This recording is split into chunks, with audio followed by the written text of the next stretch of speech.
বন্ধুরা, আপনারা কি কখনো ভেবে দেখেছেন যে ফুটন্ত জলের মধ্যে দই আর কাঁচা বাদাম দিয়ে কত সুন্দর রেসিপি তৈরি করা যায়, যেটা খাওয়ার পর বাড়ির সকলেই বারবার বানাতে বলবে? তাহলে আর দেরি না করে চলুন দেখে নেওয়া যাক কিভাবে তৈরি করেছি। নমস্কার বন্ধুরা, মিঠুস ওভেনে আপনাদের সবাইকে স্বাগত জানাই। আজ আমি আরও একটি নতুন ভিডিও নিয়ে চলে এসেছি আপনাদের জন্য।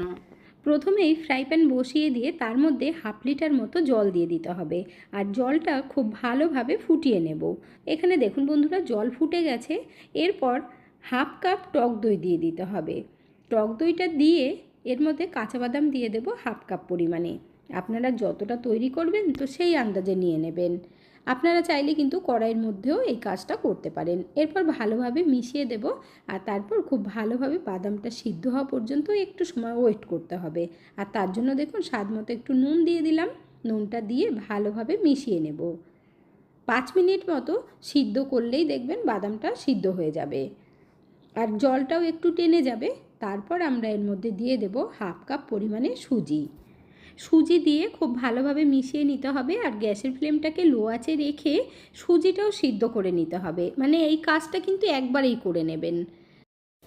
বন্ধুরা, আজকের ভিডিওটা যদি আপনাদের ভালো লেগে থাকে তাহলে আমার চ্যানেলটিকে অবশ্যই সাবস্ক্রাইব করবেন, পাশে থাকা বেল আইকনটি দাবিয়ে দেবেন, সবার সাথে শেয়ার করবেন, আর একটা লাইক করতে ভুলবেন না কিন্তু। এরপর সুজি যেন একদম ডোয়ের আকারে এসে যায়। এখানে আপনারা দেখতেই পাচ্ছেন সুজির ডো আমাদের রেডি করা হয়ে গেল। গ্যাসের ফ্লেম বন্ধ করে দিয়েছি। এরপর একটা থালার মধ্যে নামিয়ে নেব। আর এই সুজির ডোটা কিন্তু ভালোভাবে ঠান্ডা করতে হবে, গরম গরম কিন্তু কাজটা করাই যাবে না। তো তার জন্য আমি দেখুন সুজিটাকে ভালোভাবে একটু ছড়িয়ে দিচ্ছি, যাতে করে তাড়াতাড়ি ঠান্ডা হয়ে যায়। ততক্ষণে বাকি কাজটা আমাদের করে নিতে হবে। এরপর লাগবে একটা আলু। তো এখানে আমি মিডিয়াম সাইজের একটা কাঁচা আলু নিয়েছি। সিদ্ধ করার কোনো ঝামেলা করতে হবে না, কাঁচা আলু দিয়েই তৈরি করতে পারবেন। এখন আমরা ছোট গ্রেটারের সাহায্যে গ্রেট করে নেব। একদম কম ঝামেলায় এত সুন্দর রেসিপি তৈরি করা যায় বন্ধুরা, ভিডিওটা পুরো না দেখলে কিন্তু বুঝতেই পারবেন না। ঘরে থাকা সামান্য উপকরণ দিয়েই তৈরি করতে পারবেন। এখানে দেখুন আলু গ্রেট করা হয়ে গেছে। এখন খুব ভালোভাবে ধুয়ে নিতে হবে। আলুর মধ্যে প্রচুর পরিমাণে স্টার্চ থাকে, তার জন্য আলুটা 2-3 বার ভালোভাবে ধুয়ে নিতে হবে। আলু বাচ্চাদের ভীষণ ফেভারিট, তার জন্য আলু দিয়ে তৈরি করলে বাচ্চারাও কিন্তু ভীষণ খুশি হয়ে খাবে। ভালোভাবে আলুগুলো ধুয়ে নেবার পর আমি একটু জলের মধ্যে রেখে দিচ্ছি। তারপর একটা ছাঁকনির মধ্যে দিয়ে জলটা একদম ভালোভাবে ঝরিয়ে নেব। এখন আমরা একটা ফ্রাই প্যান বসিয়ে দিয়ে এর মধ্যে সামান্য একটু তেল দিয়ে দিতে হবে, মানে হাফ চামচ পরিমাণে। তেলটা ভালোভাবে গরম হয়ে গেলে এর মধ্যে দিয়ে দেব আমরা অল্প একটু গোটা জিরে। তো জিরেটা লাল হবার পর আলুগুলো দিয়ে দিতে হবে। আলুগুলো ছাঁকনির মধ্যে রেখে জলটা ঝরিয়ে নেবেন, দেখবেন ভালোভাবে ঝরে যাবে। গ্যাসের ফ্লেমটাকে একটু বাড়িয়ে দিয়ে আলুগুলোকে ভাজা ভাজা করতে হবে। আলুর মধ্যে যেন জল একটুও না থাকে, তাহলে অনেকটাই টাইম লাগবে আর আলুগুলো দলা দলা হয়ে যাবে, সিদ্ধ হয়ে ভালো লাগবে না একেবারে। এর মধ্যে এখন দিয়ে দেব অল্প করে চিলি ফ্লেক্স। তারপর স্বাদ মতো নুন দিয়ে দিতে হবে, আর দিয়ে দেব অল্প একটু হলুদ। এরপর আলুর সাথে মশলাগুলোকে ভালোভাবে মিশিয়ে নিতে হবে। আর আপনারা যদি চিলি ফ্লেক্স না দিতে চান কাঁচা লঙ্কা দেবেন, তাতেও হবে। আমি কাঁচা লঙ্কাও দেবো, তার জন্য অল্প করে চিলি ফ্লেক্স দিয়েছি। এর সাথে দিয়ে দেব অল্প করে চাট মশলা। চাট মশলাটা দিলে না টেস্টটা দুর্দান্ত হবে। আর একটু অল্প গরম মশলাও দিয়ে দেবেন। এরপর একটা কাঁচা লঙ্কা কুচিয়ে দিয়ে দেব। যদি আপনাদের ঘরে চাট মশলা না থাকে তাহলে পাতিলেবুর রস দিয়ে দেবেন হাফ চামচ পরিমাণে, তাতেও কিন্তু একটু চটপটা হবে, খেতে দুর্দান্ত লাগবে। এরপর সব কিছু খুব ভালোভাবে মিশিয়ে নেব। আর আলুটাও দেখুন আস্তে আস্তে কিন্তু সিদ্ধ হয়ে যাচ্ছে। হাতের কাছে যদি গরম মশলার গুঁড়ো না থাকে, ধনেপাতা থাকলে সেটাও কিন্তু দিতে পারেন, কোনো অসুবিধে নেই। আলুর পুরটা দেখতে কতটা সুন্দর হয়েছে, আর এটা খেতেও কিন্তু দুর্দান্ত লাগে। 2 মিনিটের মধ্যে আলুর পুর আমাদের রেডি হয়ে গেছে। এখন আমরা একটা প্লেটের মধ্যে নামিয়ে নেব। তারপর খুব ভালোভাবে ঠান্ডা করে নিতে হবে। আর এটা এমন একটা হেলদি রেসিপি, সকলেই খেতে পারবেন, ছোট থেকে বড় সবার কাছে ভীষণ ভালো লাগবে। এখন একটু ছড়িয়ে দিচ্ছি যাতে করে তাড়াতাড়ি ঠান্ডা হয়ে যায়। এরপর আমরা যে সুজির ডোটা রেখেছিলাম, হাতের মধ্যে একটু তেল বা ঘি লাগিয়ে তারপর খুব ভালোভাবে মেখে নিতে হবে। সুজির ডো একদম ঠান্ডা করে তবেই মাখবেন, এতে কিন্তু কোনো অসুবিধা হবে না। এখানে দেখুন মাখা হয়ে গেছে। এর মধ্যে অল্প করে কসুরি মেথি দিয়ে দিতে হবে। যদি আপনাদের ঘরে কসুরি মেথি না থাকে অল্প ধনেপাতা দেবেন, আর অল্প করে একটু চিলি ফ্লেক্স দিয়ে দিলাম। এরপর ভালোভাবে আবারও মেখে নেব। বন্ধুরা, আপনারা কে কোথা থেকে ভিডিওটি দেখছেন অবশ্যই কমেন্ট করে জানাবেন, তাহলে আমিও বুঝতে পারবো আমার বন্ধুরা কোথা থেকে দেখছেন। আপনারা সকলেই এত সুন্দর সুন্দর কমেন্ট করেন, আপনাদের কমেন্টগুলো পড়তে আমার ভীষণ ভালো লাগে। এইভাবে পাশে থেকে সাপোর্ট করার জন্য অসংখ্য ধন্যবাদ। সুজির ডো আমাদের একদম রেডি করা হয়ে গেল। এখন হাতটা একটু পরিষ্কার করে নিতে হবে। তারপর আলুর পুরটাও ঠান্ডা হয়ে গেছে। এখন এর থেকে অল্প অল্প করে একটু গোল করে রাখবো, এতে করে তাড়াতাড়ি কাজটাও হয়ে যাবে, সুবিধে হবে। হাফ কাপ সুজির সাথে একটা আলু দিয়ে যে এত সুন্দর রেসিপি তৈরি করা যায় বন্ধুরা, এর আগে আপনারা কিন্তু কখনোই বানিয়ে বা খেয়ে দেখেননি। তবে আমার মতো একবার বানিয়ে দেখবেন।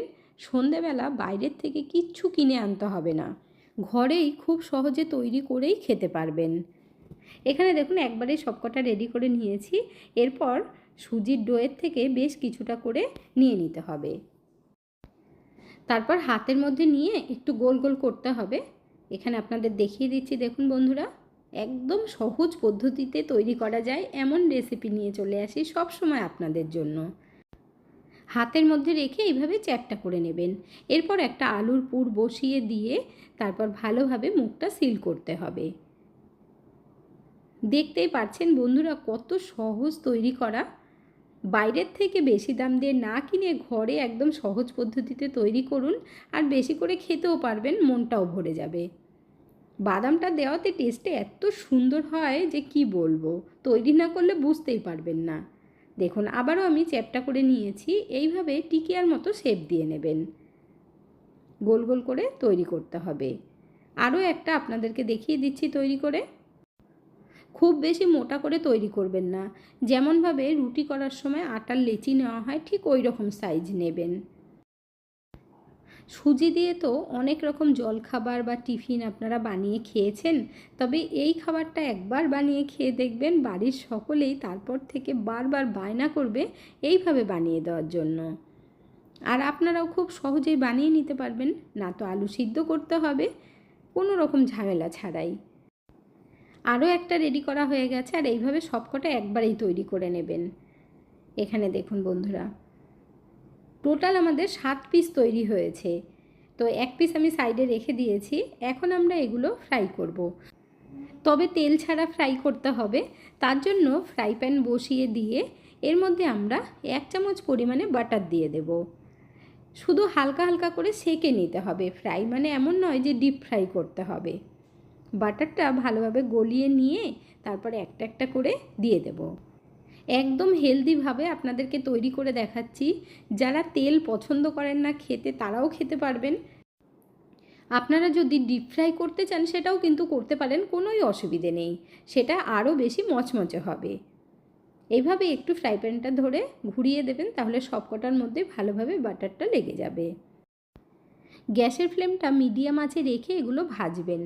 আর দেখুন আস্তে আস্তে এভাবে উল্টেও দিতে হবে, আর জায়গা করে দিয়ে মাঝখানে না আরও একটা দিয়ে দেব, একবারেই সবকটা হয়ে যাবে। ফ্রাই প্যানটা একটু বড় নিয়ে নেবেন, তাহলে সুবিধে হবে।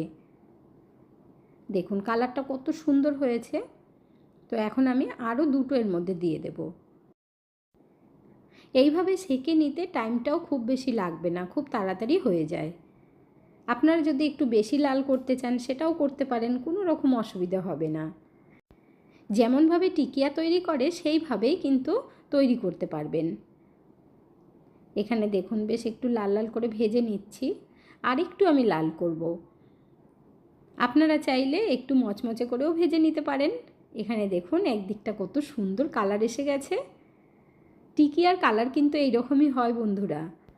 আমরা যেহেতু অল্প করে বাটার দিয়ে তৈরি করছি, তার জন্যই আমি আগেই বলেছি সুজিটা খুব ভালোভাবে সিদ্ধ করে নিতে হবে।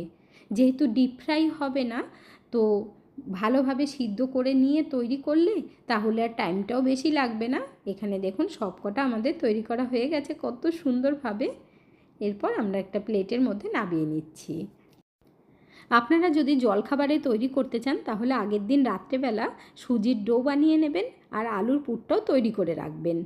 সকালবেলা উঠবেন, তাড়াতাড়ি করে বানিয়ে নিতে পারবেন, আর বাচ্চাদের টিফিন বক্সেও দিতে পারবেন, বড়দের লাঞ্চ বক্সেও দিতে পারবেন। এখানে আপনাদেরকে শুনিয়ে দিচ্ছি যে কতটা মচমচে হয়েছে। সন্ধেবেলা স্ন্যাক্স খেতে অনেকেই ভীষণ পছন্দ করেন। আপনারা এই হেলদি রেসিপিটা তৈরি করে নেবেন, বাড়ির সকলেই ভীষণ খুশি হয়েও খাবে, বাইরের থেকেও কিনতে হলো না, আবার সকলের মনটাও ভরে গেল। দুই দিকটা কত সুন্দর হয়েছে না কালারটা, আর তেমন মচমচেও হয়েছে। এরপর ওপরে একটু সস দিয়ে সার্ভ করে নেবেন। না তো এর সাথে চাটনি লাগবে না কিছু। এরপর কেটে আপনাদেরকে দেখিয়ে দিচ্ছি। অতিরিক্ত মোটা করে করবেন না, পাতলা করে তৈরি করলে কি হবে, দুদিকটা ভালো ভাজা হবে। আর দেখুন পুরটা দেওয়াতে কতটা সুন্দর লাগছে। বন্ধুরা, আজকের ভিডিওটা আপনাদের কাছে কেমন লাগলো অবশ্যই কমেন্ট করে জানাবেন। ভালো থাকবেন, সুস্থ থাকবেন, দেখা হচ্ছে পরের ভিডিওতে। Thank you.